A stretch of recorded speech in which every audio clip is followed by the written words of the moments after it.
Members of the House Oversight Committee meeting with victims of convicted sex offenders Jeffrey Epstein and Ghislaine Maxwell. The South Carolina Congresswoman Nancy Mace leaving the meeting visibly upset, saying later that as a survivor herself, the victims' stories were hard to hear. The House now set to vote this week on a resolution directing the House Oversight Committee to continue investigating the case. And just moments ago, announcing the release of new records the committee received from the Justice Department. It comes as some members push for a vote that would force the administration to release more files. The House Speaker, Mike Johnson, earlier today. We want to bring justice to every single person who is involved in the Epstein evils of the cover-up thereof, but we also want to be equally certain that we protect the innocent victims. So are we hearing dueling voices from the White House and the Hill? With me now, Congressman Mark Harris, Republican from the great state of North Carolina. Congressman, thanks for being back with us. Hope you had a nice summer break. You and your colleagues are back here in Washington. I couldn't help but notice the president having that event in the Oval. Congress is back, and then all of a sudden it's Epstein all over again. Is that just going to consume the attention in this town? Well, I certainly hope it doesn't continue in this town. I think that we need to get to the bottom of it. We need to do the things that we need to do as Congress. There's a lot of steps that are already taking place. I find it fascinating that my colleagues on the other side of the aisle want to talk about Epstein over and over and over again because the reality is that they had 4 years under the Biden administration to talk about this.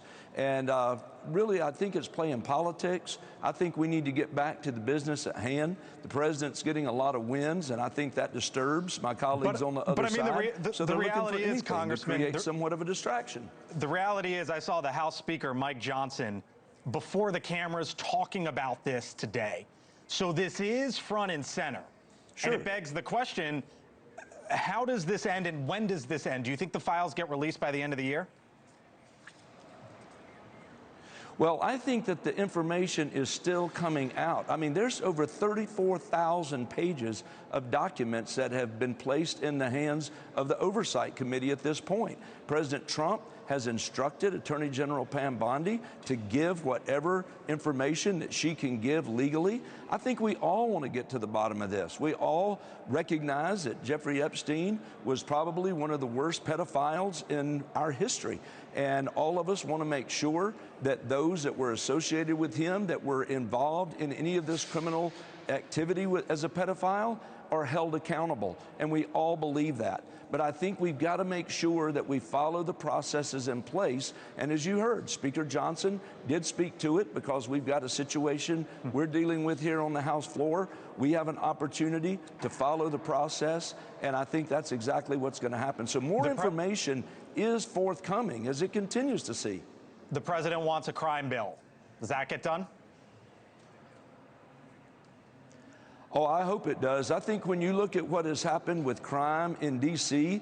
Over the last 3 to 4 weeks, I think it's something that we definitely want to see get done. The steps that have been taken in D.C. are providing an example or a role model. Over 1,600 arrests, over 159 illegal guns seized. That's something that all of us ought to be celebrating. And even from what I understand, 4 missing children have been rescued. So what's happened here in D.C., I think, has really made a great, great message that can go to all of our municipalities across the country.